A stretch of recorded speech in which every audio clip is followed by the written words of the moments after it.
This is 13 Minutes. I'm Elliot Reeves. My guest today is Croz Crossley. Uncle Croz, it's a pleasure to have you here. Welcome to the show.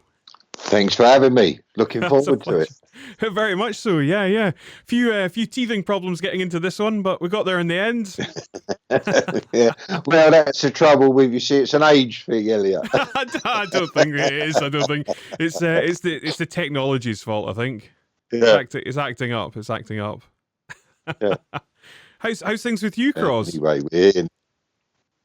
Really good, really, really good. And the fact that I'm having my first game of golf for a few weeks tomorrow is really exciting for me. So Fantastic. life couldn't be better. Good stuff. So, for people watching, if you can give a bit of a biography, introduction as to who you are and what you do, that would be super.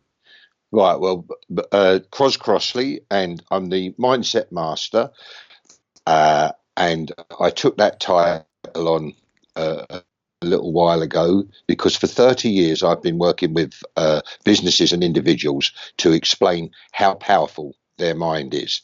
And I explain it very simply in a few words of saying that if you're programmed to A, whatever information you get out, you will only get an A answer. And if B is success, you put B in, you're still going to get A out. So I teach people how to change that A into a B and be successful.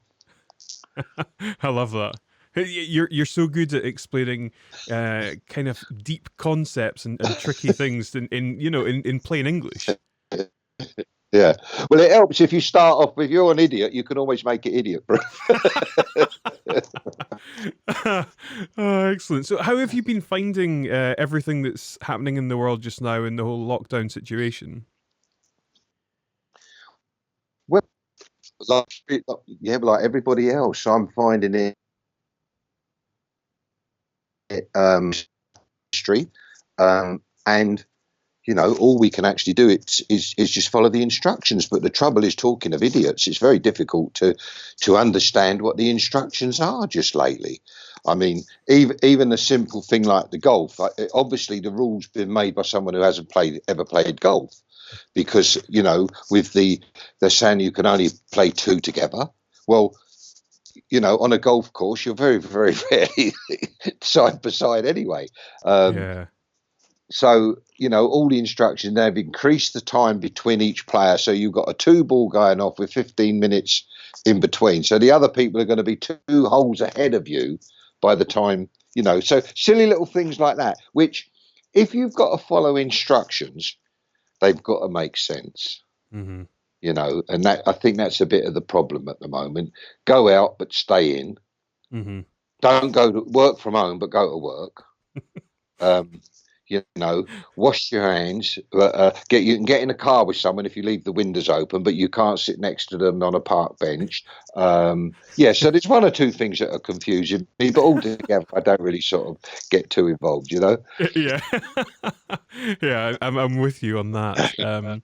What have you been doing specifically to keep yourself entertained and sane throughout the lockdown period?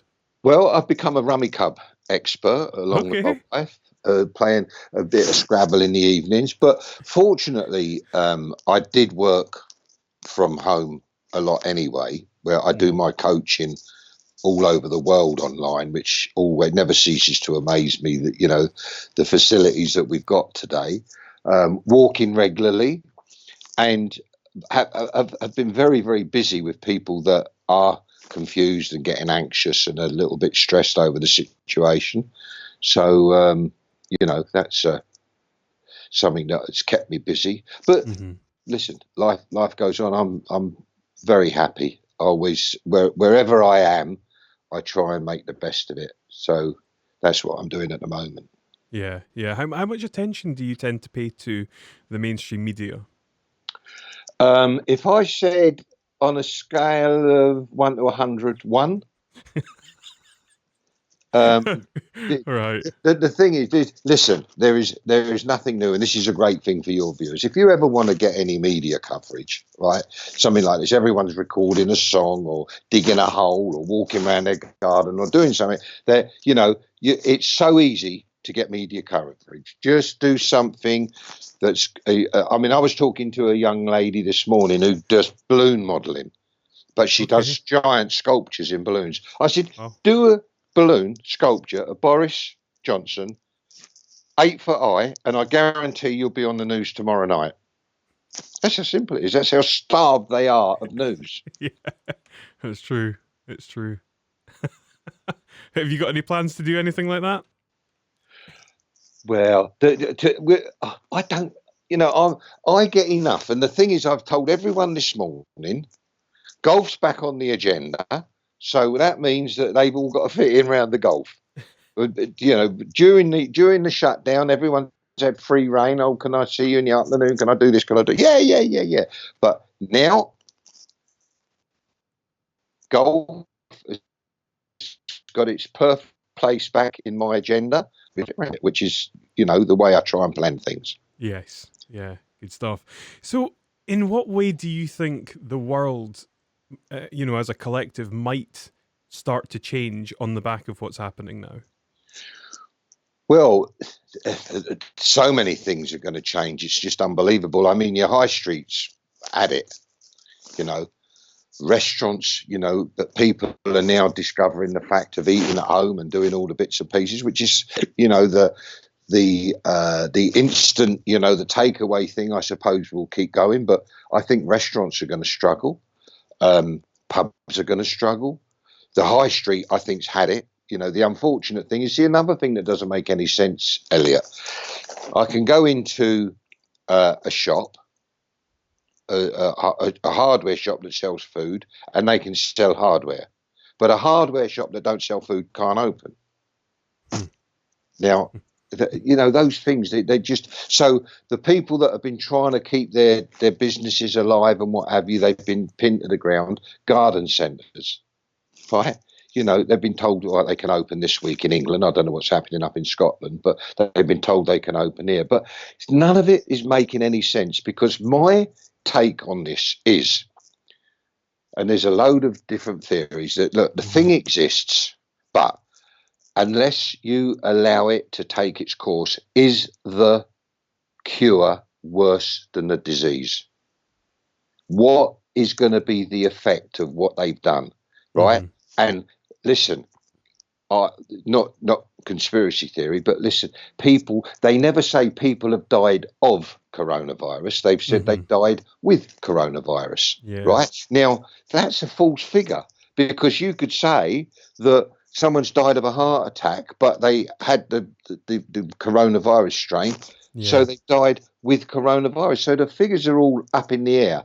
I don't know what the ultimate agenda is. I really don't know. The real worrying thing for me is the fact where they found that 8 weeks ago there was nothing. Now all of a sudden the world, out of absolutely nothing, have generated $10 trillion. Now that there's got to be a settling day. Although it was created out of nothing, we as a country, or the world, now owe interest to the mythical people that are allowed to create the money out of nothing. Right? We owe it back to them. So there's going to be a settling day. And I'll just give you a little example. Just out of interest, how long do you think it would take to pay $1 trillion back at $1 a second? Have a quick guess. See, I've watched various documentaries and whatnot. You may have a figure, but I suspect that in actual fact it's impossible. No, well, you could, if there's interest added, you can. Yeah, never if there's that. that's the problem. No, there is always interest. Yeah, but if there's no interest. No interest. It will take you how long? Do you think? Have a guess. I don't know. You'll be wrong. 15 years. 31,000 years. Now that gives you an idea what $1 trillion is. At £60 an hour, it would take 31,000 years to pay it back. And we've just generated out of thin air 10 trillion. That's 310,000 years. $1. Think about it. These figures are crazy. When I was growing up, there was no such thing as a billion. You know, someone Yeah. talked about a million. It was amazing. Now we're talking of 1,000 million as though it's nothing. Mm-hmm. So now we're talking of 1,000 billion as though it's nothing. So Yeah. what's the next one? What's the next word they're going to invent? What's going to be 1,000 trillion? And that's the problem. You see that there doesn't seem to be a settling day. All politics is based on what's going to happen within the term that they're there. No one's Mm-hmm. looking at investing long term or doing things long term. So Mm-hmm. I suppose, you know, coming out of this, the biggest thing is there's gonna be some bloody hardship, because unless the powers that be say, look, we've created it out of nothing, let's cancel it so that it don't. Because you imagine, we couldn't afford to pay the interest on our national debt. See, they talk about the deficit, not the national debt. Oh, the Yeah. deficit's only there, but the national debt is 2 or 3 trillion. Mm-hmm. Mm-hmm. But they're talking about a deficit. We couldn't afford the repayments on what we had. Yeah. And yet here we go now, and we're off again. So how are they going to try and get that back? I haven't got a clue. Yeah. No, likewise. What single change would you most like to see in the world as a result of this? Well, I don't know. That's a good question. What would I like to see? I mean, I think what's happened, there's two very big camps of the people that are getting agitated and the people that have just accepted it. And I think somewhere in the middle would be nice, that we have experienced things. It's clapping on a Thursday night. Is quite nice for a little bonding thing within your community and that sort of thing. And I think that's something that we've been missing for a long, long time, is that community spirit. And I think when we get let out of this lockdown situation and you can go and see your friends again, I think you'll enjoy that, and you'll think back to the times that you couldn't do it, because we very rarely appreciate things till we've lost them. And when you lose your freedom and all your stuff, you start enjoying it. And so the change I'd like to see is that community spirit to prevail. Yeah. That's a great answer. What advice or insights would you give to anyone that's really suffering just now? Well, the thing is, you interviewed me many years ago, and nothing's changed in my, the messages are thousands and thousands of years old. If you're stressed, you ask yourself two questions. Have I done everything I can?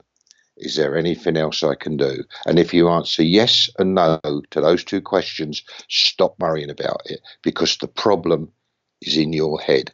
Because in life, the rules of the universe are that whatever you face, providing that it's real, you will be given the tools and equipment to deal with it. So stop worrying and stressing about things that you can't do anything about. Just go with the flow, okay? And as much as possible, just try and ignore what's going on, because it won't change the outcome, but it will change the journey to the outcome. Does that make sense? Yeah, it does. Supremely powerful answer. I love that. Where can people find you, Croz? On Facebook, you can message me, or there's a way to contact me through my website, which is croz.uk.com.